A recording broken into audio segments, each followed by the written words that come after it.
Hi, I'm Anna Loza. I'm here with Alexis the Greek. Hi, Alexis.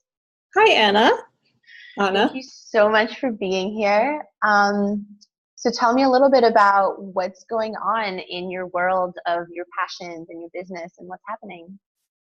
For anybody who is watching this after the fact that doesn't know who I am, I'm a web designer and photographer for creative professionals. And I work in New England. I rarely take long distance clients. I work primarily with artists and wellness brands and independent restaurants. I really like eclectic, one of a kind places that are really colorful. So I tend to be drawn to those, and they tend to be drawn to me when they see my portfolio. So that's kind of what I work on during the day, but I'm actually in the process of expanding my brand a little bit to include more coaching elements that have to do with styling yourself and PR, so that you set yourself up to be the kind of brand that attracts people because you resonate like class, or something that stands out in your industry. Mm, that's so awesome. So is that going to be something that you do with long distance clients? I think so. I released my first e-course earlier this year, just as a test to see if it was something that I would like. It's called Learn to Live Stream, and I use live stream a lot in my business. I'm very comfortable in front of the camera. I have a history of modeling and acting, and so that's like kind of low barrier for entry for me in terms of getting things on social media. And a lot of my clients come in through that, and then they ask, I work with businesses, so then they ask, like, how do I use live stream for my business? And then when I'm explaining it to them, they feel like, it's so intuitive for me, but it's like completely eye-opening for them. And I really enjoyed making that course. I didn't realize like I knew so much about this topic, and it made me think about other aspects of being a business owner, particularly like a solopreneur, and how everything interconnects with everything else, and the way that you present yourself is really, it's a decision maker for a lot of people, like whether they want to stay tuned in for what you have to say, or if they land on your website, do you have that like warm, welcoming vibe that makes them want to stay and find out more, gives them that good gut instinct that they want to work with you. So I'm thinking that it will be long distance in the sense that, if I create e-courses to that effect, I can work with people all over the world.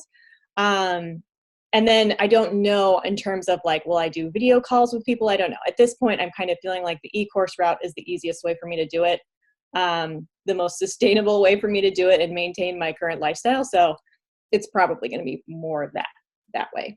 Hmm. So in New England, there's a lot of wellness-based businesses, aren't there? It's kind of a Um, hub. I mean, it's hard for me to tell because I'm in a market where I'm like just saturated in it all the time. I get like tons of referrals for that. So I'm like always in somebody's wellness business. I feel like it's not as prevalent as I would like it to be. I feel that New England's kind of behind the times on a lot of things. And maybe it's just because I grew up here and I grew up in a historical area where people are all about preserving the past.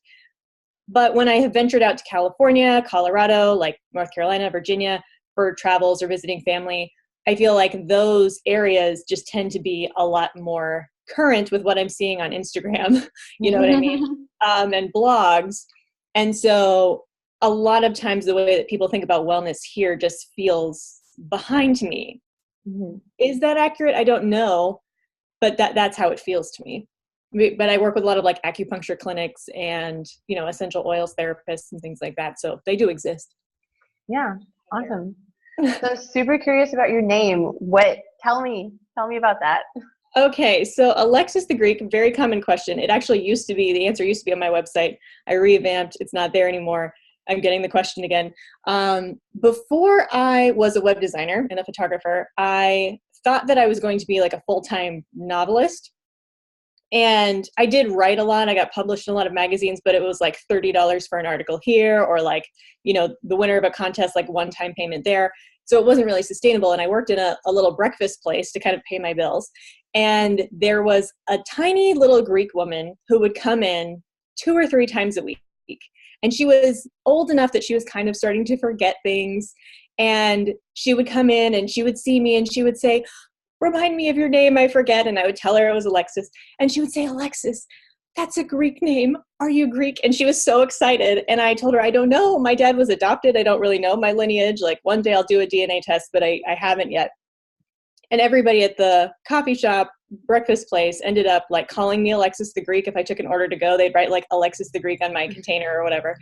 And it just sort of stuck. And then when I decided that I was going to do something that allowed me to kind of make my own schedule, I was like, I'm already known in the community as Alexis the Greek, so I might as well just keep that. It doesn't really say what I do, but it just felt right at the time, and it's worked out just fine for me. So yeah, it's super memorable, and that's such a nice little story of how it came to be. Yeah, she was so funny. She was like, you're so beautiful. You look so handsome next to my son. And then she would like shake her head and look down and she'd say, but he's married. And I was like, yeah, well, you know, if you have another son, let me know. You know, it was like awkward, the same conversation day after day, but she was so sweet. Oh, that's so wonderful. So tell me about, Oh, no, go ahead. No, what were you saying? I was going to say, I was wondering like what kind of questions you would ask since I didn't get like a list beforehand. I was like, what do you ask about web design and photography? Like I get my frequently asked questions from like clients, but what do you ask from the outside? So I'm interested to see where this goes. Anyway. Well, I was actually just going to ask about how you transitioned. You said you were doing modeling before this and being in front of the camera, and how you transitioned to being behind the camera. Like what drew you to move in that direction? Okay, so that's actually a really good question. When I was growing up, I was like famous in our household for breaking cameras. Like I always like dropped them, or they would just malfunction when I was the one who was using them. When my mother finally got like a nice DSLR camera, she wouldn't let me touch it. You know, it was like I was cursed. And I took terrible photos. Like my whole childhood, like I wanted to take really good photos, and I think that like escalated when I found out as like, I don't know, a young teenager, that my mother didn't have any photos of herself. She had like a few that her parents had held on to, but everything that she had like taken with her into adulthood had been lost in a flood, either right before I was born or when I was a baby. And so she didn't even have like wedding photos or anything. And so my interest in photography suddenly became much more intense because I was like, I just want there to be a record of, you know, this part of my mother's life, my life. I want to have something to pass down. And I realized that something like a flood is totally out of your control. But the fact that there wasn't pictures was very disturbing to me. I didn't actually take a professional photography class until I was in my 20s. And I did it just for hobby use. Like I said, I just wanted to preserve my own memories. But I was really intentional about setting aside time to practice and study. And, you know, I was one of the first people on Pinterest. So I was like, I had a whole photography board, and I actually went and read all of those articles and practiced the things that I was reading. And I got good enough at it that then other people were saying, can you teach me how to use my camera? Or can you take my senior portraits? And I developed a lot of good habits. And then, you know, I was a model when I was a teenager. I was always in front of the camera. I knew how to tell other people how to pose, and I knew how to make them feel really relaxed because I knew what worked for me. So I ended up being kind of popular among like my age group and a little bit younger to be like the photographer. And then when I needed to break free of my day job, it was sort of an obvious route to go like, this is a skill set that I have that people already pay me for. So I just need to come up with consistent rates instead of like whatever they would offer me, and, you know, launch a website, and that's how it happened. That's fantastic. So yeah, I love this. You know, it's such a great skill to make people comfortable, because so many people come to the camera and just become a totally different person. Yeah. As if it's somehow like you need to act a certain way, and the best thing is always just the natural self and the natural conversation. Yeah, I try to make people laugh all the way through it. It works really well when there's more than one person. So if I'm working at a business like a coffee shop or taco stand or something, and there's a group of people who are already familiar with each other, then I'm the outsider, and in a way, like I should be more uncomfortable, but they're all looking to me to lead. So I just like kind of gauge the vibe of the crowd and then base my humor on that. And like, they're all kind of nervous anyway, so they're more prone to laughter if they like make eye contact with each other. So that works out really well. It ends up being a little bit harder if I'm like first time meeting somebody who's like starting a blog and wants professional photos, never talked to them before, it's just them. It can take a little bit more time to warm up, but I like come up with little tricks over over time that make it work out really well. And it's like, I think my biggest asset, like when I get reviews from people, they're like, she made me feel so comfortable. Mm-hmm. And I like hate having my picture taken normally. So that's like the big selling point for me, I think. And also my style is a little bit different than anybody else in my area. So it's almost like intuitive photography with comedy. Yeah, it is. That's pretty much sums up what it is. Like intuitive. Yeah, absolutely. Intuitive on so many levels. You're multitasking all the time as a photographer, like managing the other person's expectations, communicating, also looking for the light, like having to like make sure that their hair looks okay and all that stuff. But I don't know. I'm like my brain is always going a million miles an hour, so it's a good fit for me. Mm-hmm.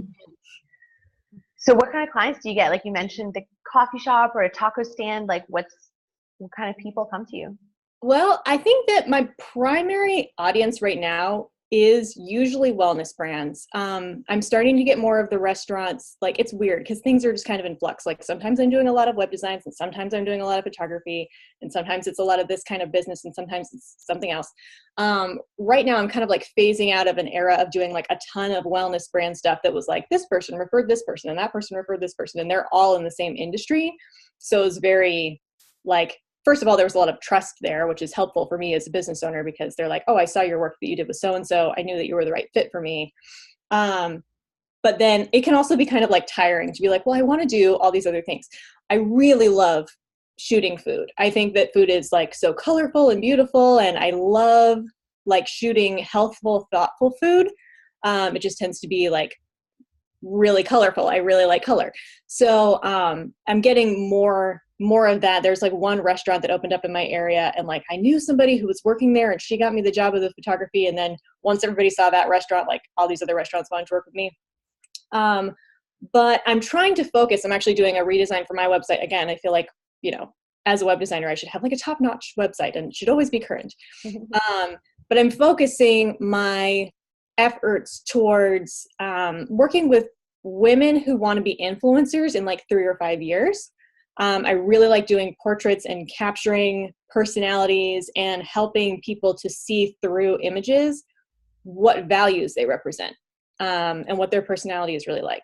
So I've been doing I've been building membership sites and shooting photos for a lot of blogs also recently. I would say like I'm really targeting young people who are interested in developing a craft or changing the world who are between like 25 and 35. And I'm getting a lot of that, which is good. And then when they're happy, they tell their friends and more people come. So, you know, I don't know if that really answers your question. I mean, like I know who I target myself at, who actually comes is getting closer to that. Hasn't always been that. Mm-hmm. So when you mentioned somebody that wants to be an influencer in 3 to 5 years, why 3 to 5 years? Why not, you know, like that piqued my curiosity. Okay. So that's a good question. That's an excellent question. I would say that like there's a distinguishing few characteristics of the people who can actually become influencers at all. And they're the ones who are willing to invest the time, but they're being strategic. So investing the time, they're not expecting like, I'm going to start a blog tomorrow and in a few months, because I took this one Pinterest class or something, I'm going to be super famous and making 6 figures a year. I don't really take those people seriously. They often will ask for photography for free. And then I just say like, I don't think this is, you know, I'm the right fit for you right now. I try not to refer them to other people just because the other people I know take themselves seriously. Also, that sounds kind of like harsh, but I've learned that like, you can't just like keep giving things away. So there's cutting that out. And then there's the people who are like always learning and are never really going to push themselves to be more than part-time or, you know, maybe they don't really want to be influencers and that's fine. But I'm targeting the people who are driven, they're willing to put in the time, they appreciate quality work, and they're willing to pay full price, which I disclosed to you because you and I went through B school and we learned a lot about, you know, valuing our time, being a high quality brand, and I do need to pay my bills. So I have to like be able to distinguish like the people who are willing to invest and be strategic. They'll work with me again and again if I make them happy. And I also want to be an influencer in 3 to 5 years. You know, I want to be the person who's sort of leading the charge on online presence and presenting yourself in a really thoughtful way in all aspects of your brand. So I really work well with the people who kind of speak my language and have that same vision. Yeah, that makes sense. That's so beautiful.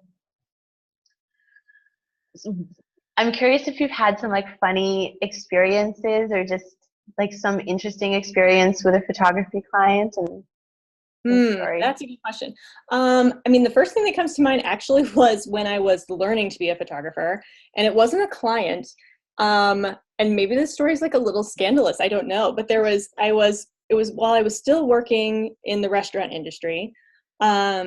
There was a fellow who came in to the restaurant where I was working and spoke to the person who was the general manager at the time. I actually ended up being the general manager not that long after, but and said, I would love to take some photos for you guys on the house. And if you love them, then, I'll work with you guys in the future and take your website photos or whatever. And the general manager said, oh, you know what? We already have a photographer. She just kind of shut him down because she was thinking of me. And I hadn't taken the photos for their current website or anything, but it was a good way for her to be like, we already have someone. And he said, oh, well, can I talk to that person? And so she pulled me up and like, let me handle him. And he was like, oh, you should join my photography club. So I go out with him one morning to like a farm or something, and I'm thinking I'm going to be joining his photography club, and it's just him. And this is a guy who's like twice my age. And I was like, okay, well, maybe the other people didn't show up, or maybe I just misunderstood. And then while we're out, he's like taking pictures of me when he thinks I'm not looking. And then later on asked me if I would be a model for like a lingerie shoot for him. And I was like, that's not going to happen. And also, I'm not going to take your calls anymore. Thank you very much. Because he was just like a hobby photographer. It was just a really weird thing. In terms of my own clients, have I had weird experiences? I mean, I've had. Or funny or silly. Well, I'm sure you have, because you're including comedy in your experiences for people. Yeah, I mean, for the most part, no, they pretty much go the way that I expect. I don't have like weird clients. Nobody's asked me for anything like out of the ordinary. I'm sure at some point that will come. But I haven't had any awkward exchanges or nothing too out of the ordinary. I wish I had a story, but I don't. So what do you do for your own photography? Like when you need photos of yourself, where do you go? It is such a problem. It's such a problem. I've put like ads up on my Facebook and said like, I will do a photography swap with another photographer, and then nobody bites. Or, I'm looking for a photographer, and a bunch of people will refer their friends or their like sister or whatever. And it will be people whose style is totally not even close to what I do. And I would want the images of me on my site to look sort of like the images that I shoot. So that's been an obstacle. I mean, I joined an online photography class that has like a really big Facebook group, and I put out some feelers to see if there were people in my area, and they were really talented. Like I did find a few people who were really talented, but again, their style was just so different from mine. So I'm actually going to be traveling to DC in a few weeks, and I have 2 shoots scheduled with somebody down there because her style is very close to mine. I was like, okay, well, I'm already going to DC for this other thing. I'm just going to do a quick search because there's going to be more photographers in the city than there are where I live. And like the third result that came up, I was like, oh my gosh, this woman could be me.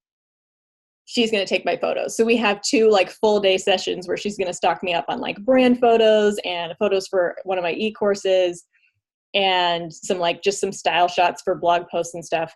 And then that's hopefully going to hold me over until I can either go down there again or find another photographer who's close to my style. But it's funny because I went into photography to learn how to keep to be able to keep a better record of what was happening in my life, but I'm always behind the camera. So all I have are like modeling shots from when I was a teenager, and then like photos that my friends take at events that I go to on their phones. Like there's really not that many photos of me out there.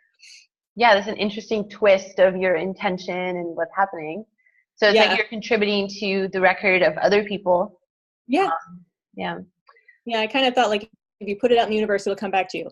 As yet, that has not happened. So, okay, so I'm just thinking about a really interesting experience with a photographer that I've had, and I would just love for somebody to hear, what does it take for somebody to know that the photographer they're about to hire is going to really work for them? Like, give some tips to people of what to look for, what questions to ask, how to set it up, because like you're saying, obviously style is a huge factor. So I imagine checking up on style is one of those pointers. Yeah, no, absolutely. I mean, I would love to hear what your experience was. And maybe these point, like I'll share my immediate thoughts, and then you can kind of tell me like if this would have been helpful for you, because this will be good for me to know for my own clients going forward. So when you're hiring a photographer, the first thing that I tell people, like if I'm writing an Instagram post or something like that, is that you want to hire a photographer who specializes in the need that you have. I think that there's sort of this broad mentality, and maybe that's not true in like San Antonio and Los Angeles, where people are just a little bit more familiar with like the Instagramming blogger community. But a lot of people in my area think like, oh, you have a fancy camera, A, you must be a good photographer, and B, you must be good at photographing everything. But product photography is very different from wedding photography, is very different from brand photography. So if you're looking for a photographer for a specific need, the first thing you got to do is when you're running a search or you're looking at Instagram hashtags is to specify what kind of photography you need. The second thing I think is that you need to know beforehand, like just to close your eyes and look at what your vision is, because most people have a clearer vision than they realize that they have. Like they're assuming that the photos on the other end are going to be really luminous, or that they're going to be really moody, or they're going to be really colorful, or they're going to be black and white. But they can't always articulate that to a photographer, usually on the basis of believing that all photographers are the same, and that when they get their photography back, it's going to be exactly what they're picturing. So, I mean, I definitely, like another e-course that I'm hoping to release this year, so I'm a very busy woman, is a course on blog and social photography, and where I compare, in one of the chapters, I would compare different photography styles on different Instagram accounts that I've seen. So some of them like really are almost like sepia toned because they've chosen earth tones that they're shooting. The, you know, actions or presets or filters or whatever that they're putting over them are very muted. And then there's people who are like shooting weddings and they're really pulling out that like millennial pink and like, you know, the eucalyptus green and whatnot. And that's going to look very different. So to go through photos that you like beforehand and then seek out photographers in your area that are sort of already leaning that way. Because it's, I mean, and I don't like saying this just as a rule, but for a lot of photographers, it sort of hurts their feelings when somebody says, oh, I want this kind of style, and it's nowhere near what they do. They're asking to be conformed to something that they're not. And then they can never really use that as a showcase of their work because they're not trying to do that for anybody else. So, I mean, I definitely get the questions like, what should I wear? And I have like a cheat sheet that I just send people. And I always tell people that like I'm a natural light photographer as a general rule, and that I don't style photos, but I'll make you feel comfortable. I think that those are questions that like, are you going to tell me how to pose? Like, that's a good question to ask. You know, do you have a studio? That's another good question to ask. Sometimes people are like, they want to do family portraits and they don't want to be sitting in the middle of a field. They want to be like indoors in a studio. So that whole step of like closing your eyes and asking yourself, like, what am I picturing? Like down to the last detail. Am I outside? Am I inside? Am I standing up? Am I sitting down? You know, am I dressed up or am I casual? Am I in my home? Like all of those things. And then seeking out somebody who already has that style. Hopefully your keywords that you search will come up as, you know, like lifestyle would be a really good one for if you're going to be shooting in your own home. Whereas if you're shooting in a studio, you would say studio photography. So what was your experience? I'm just curious. So I think I did very little research about the person I was hiring. Okay. And it just, you know, there was just a mismatch of expectations and needs. Okay. So, you know, and that kind of resulted in still some really beautiful work. And I think that overall for both of us, the experience could have been so much more fulfilling if I had done my part of that research and I had asked questions and we just really worked together on that rather than, assuming. So I love what you're saying about, you know, don't ask a photographer to do a certain style because then they can't showcase it as their work. So it just really shows that it's this symbiotic relationship also, and that when we're hiring a photographer, we are hiring an artist. and we're hiring them for their creative expression that we've already kind of checked out and said, wow, I want more of that. So I think it could be challenging for someone who's in an area with limited artists and limited photographers there, you know. So can you speak to that a little bit? Like how can if I have one photographer and I got to work with them and this is how it's going to be, like what would you like a client to do with you if they came to you and you weren't in complete alignment, but how could you make it work better? Does that make sense? Yeah, no, that absolutely makes sense. I think that, you know, if a photographer is one of the few talented photographers in a particular area, they're going to know. And that could work to your advantage or your disadvantage as a client. They'll either know that they're good and be like, well, if you want me, then you're going to do it my way. Or they're going to know, well, I kind of have to be flexible because there's like, I'm the only one and not everybody likes the exact style that I would choose. So, I mean, I would hope that if you went to somebody and said, like, I couldn't find a photographer who does the style that I like, but I know that you're really talented. Would you be willing to work with me? They would say, oh yeah, what do you want? Because they're a professional and, you know, the customer's always right. And then if it's not a good fit, they'll, you know, hopefully tell you. I've definitely changed my style, usually on the web design side more than the photography side for a client who made a request. But I mean, I think you wouldn't want to work with somebody who was unwilling to let you be right and choose what you wanted. So if you have limited options and you're very polite about asking and they say like, no, I'm not willing to do that for you, it probably was going to be a difficult relationship anyway, and maybe something you should steer clear of, and then just go to the next photographer in line and make do. Like I have a really hard time offering that as advice because I have such a hard time making do. You know, I have such a clear vision of what it is that I want, but sometimes done is better than perfect. And so you have to take imperfect action and go, these are the photos I'm going to use for now until I find a better photographer or until I have an opportunity to go somewhere else that there might be a photographer that works for me. Yeah, that's a really hard one. I mean, I'm the only photographer in my area who really does my style. There are a lot of photographers who are doing like darker and moodier in my area. And so I'm coveted for the kind of style that I do, but that like sepia earth tone thing isn't really prevalent where I am. So if somebody asked me to do that, I'd be like, well, if I don't do it, they're just going to go to somebody else and give them their money and they're not going to get to showcase it either. Like I might as well get paid. So I'll take it. I don't know. I don't know that I really answered your question adequately. Yeah, I wish you did. Mm-hmm. Okay. So let's talk about budget a little bit because I think to some extent with art and with creative, we get a little bit of what we pay for because perhaps that, we're someone who really values their work and knows that they're a professional, kind of like you were speaking about, that's really valuable. And so if someone is about to go and embark on their first photo shoot, let's say it's with you or with some other photographers, what kind of budget should we be looking to like have for this? Is it a couple $100? Is it over $1,000? What's a good range, and like how flexible should we be with that? That is an excellent question. And I think it really depends on where you live. Yeah. So in my case, like I live in like this, like I said, a historical New England town. And the bare minimum you're going to pay for a photographer who has any idea what they're doing is $200 per hour. And a lot of the people who are photographers in this area are focusing on working with brides, or they're focusing on working with businesses. And in both cases, like there's some expectation that there's going to be an investment there.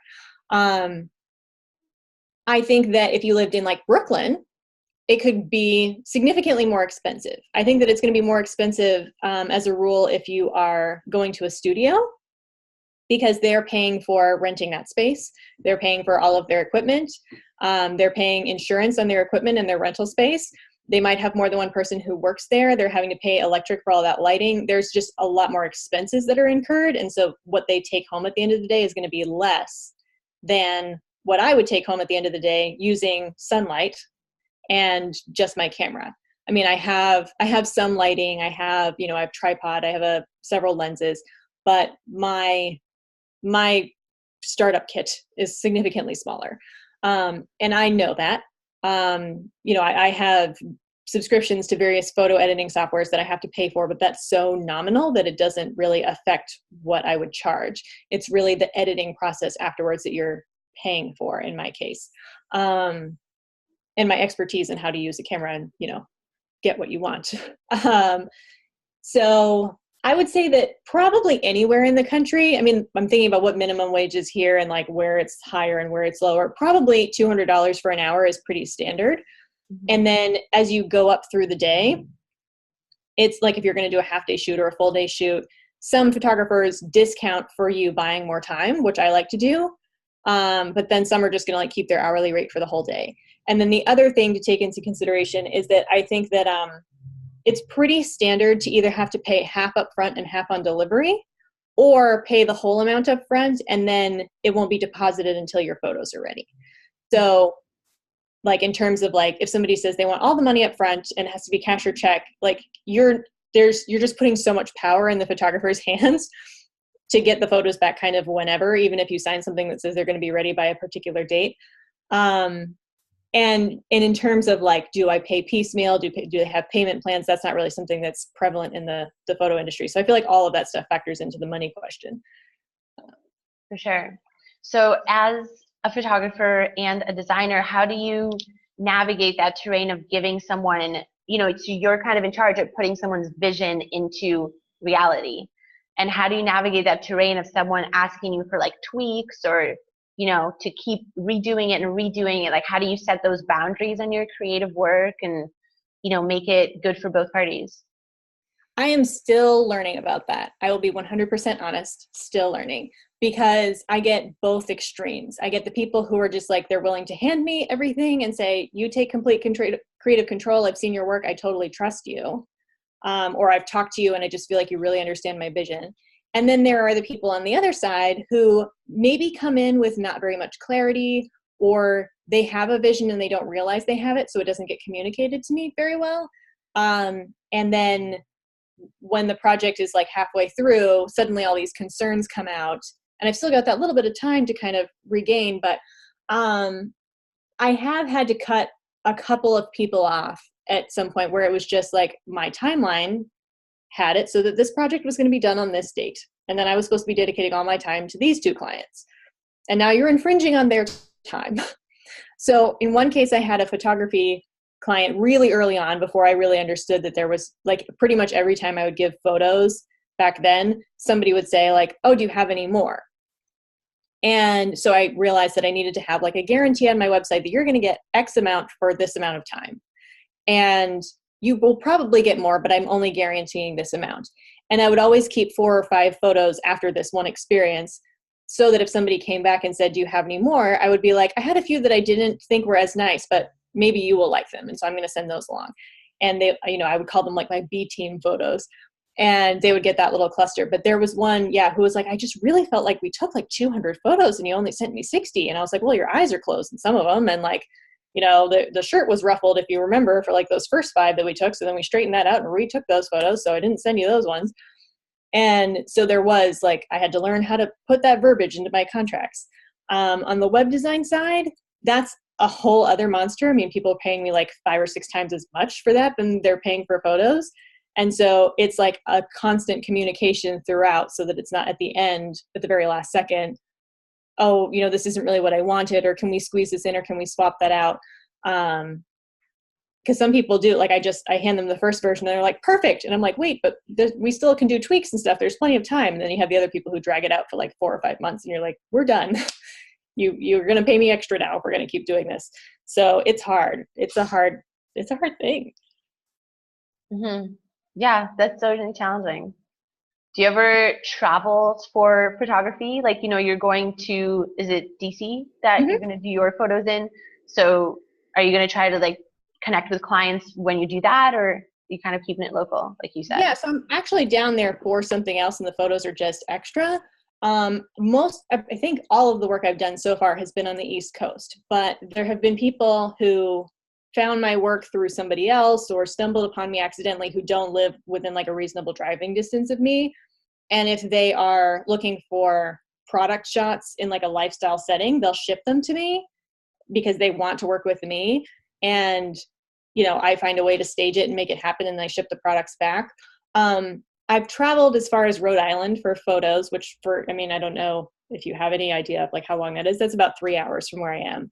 Usually I don't travel more than 2 hours, and it's usually within about an hour. But yeah, there's been some long distance stuff, or if I know I'm already going to be somewhere, I might reach out to somebody who I think represents my ideal client and be like, hey, can I come in and do photos for you at a discount? You're sort of my dream client. And usually they're like really excited to hear that they're somebody's dream client. Like somebody admires their work so much that they're like, can I please work with you? And I also like having that kind of like broad array of stuff in my portfolio so that people know that I'm flexible and that I'm not just like limited and confined to a particular area. It allows them to think outside the box a little bit. So I just had this curiosity about like, how is your home designed? Do you have like a bunch of photography displayed, or is it, does this flow over into your personal home life? I wish that it did. It does not. I had a beautiful apartment for like 5 or 6 years in like rural Maine, and I was living on this like farm road that had rolling hills and like beautiful wooden fences and like horses and like alpaca farms and stuff. It was just so beautiful. And my apartment was small, but it was big for me, and it had like a skylight in the living room, and anytime people came over, they're like, wow, your apartment's so nice. I barely had to do any decorating because the apartment just like sold itself. Then the property changed owners, and the new owner was just awful. Like people were adding me on Snapchat. I'm not really on Snapchat anymore, but like strangers were adding me because I had these weird stories every day. Like I would come home and there'd be like a giant hole in my yard. And by giant hole, I mean like 10 feet deep, 20 feet wide, 40 feet long, like so deep. And they would be like flush with my front door. And it's like, how do I get into my apartment? Or like when I came home and there were no stairs 2 days before Christmas, and there was like a ladder going up into my kitchen. And I was like, nobody told me that this was going to happen. And it was awful. So I moved, and the place that I moved to, bigger, older, not as nice, not as inclined to have people over because they're going to be like, why did you move from that cute apartment? Except everybody knows because it was so awful. And the new place where I'm living, the floor leaks. Like water literally, like in the winter when snow would melt, it would come up through the floor in this place where I'm living. So everything's basically like on top of tables where I live right now. And like, there are these big windows in the front of the house that I'm like, oh, it would be so wonderful if the floor didn't leak and I could have, nice big curtains and like decorate with like flowers and printed pictures of things that I've, like kind of stills or whatever that I've taken.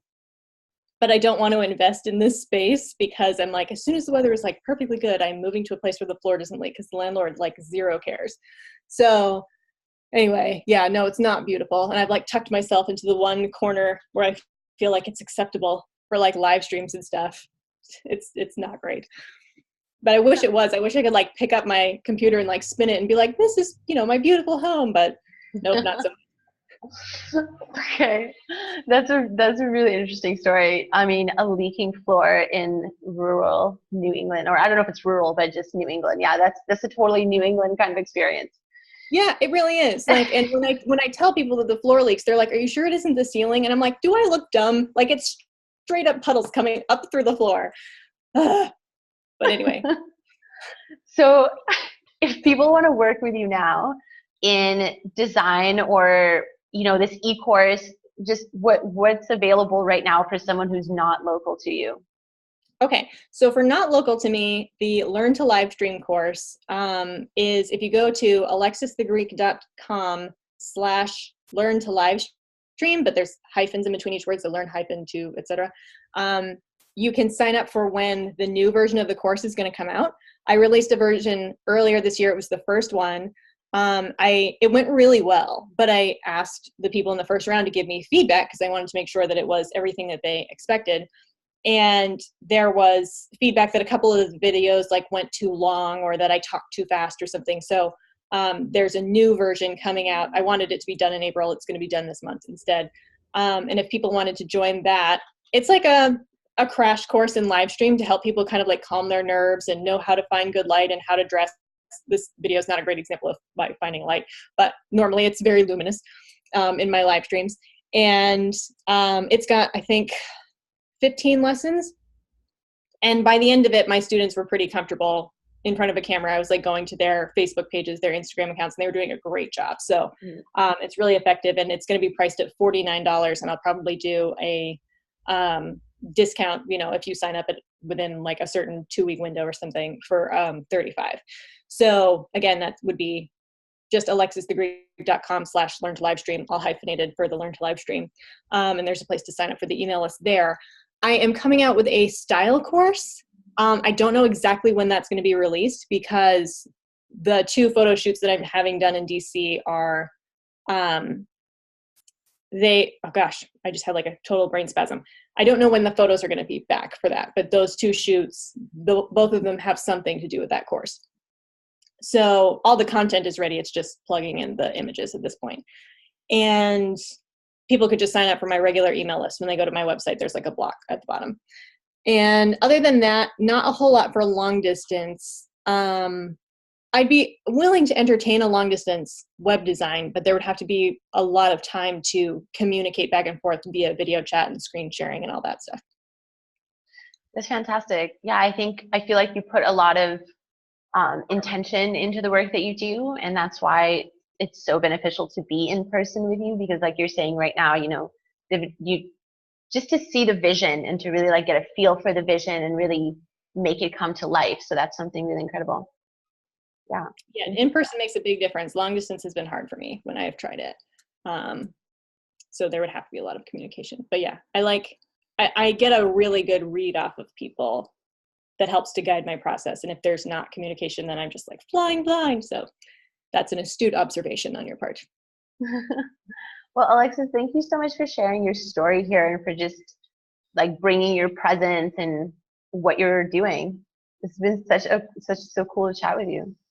Absolutely. Thank you so much for being willing to do this. I've only seen one of the interviews so far. Like only one has shown up in my feed, but I really enjoyed that one. I just think this is such a sweet thing that you're doing, and you can like feel your energy coming through, which is, I feel like you have this natural gift for like chatting and making people feel relaxed. So kind of like you with photography. Yeah, exactly. Awesome.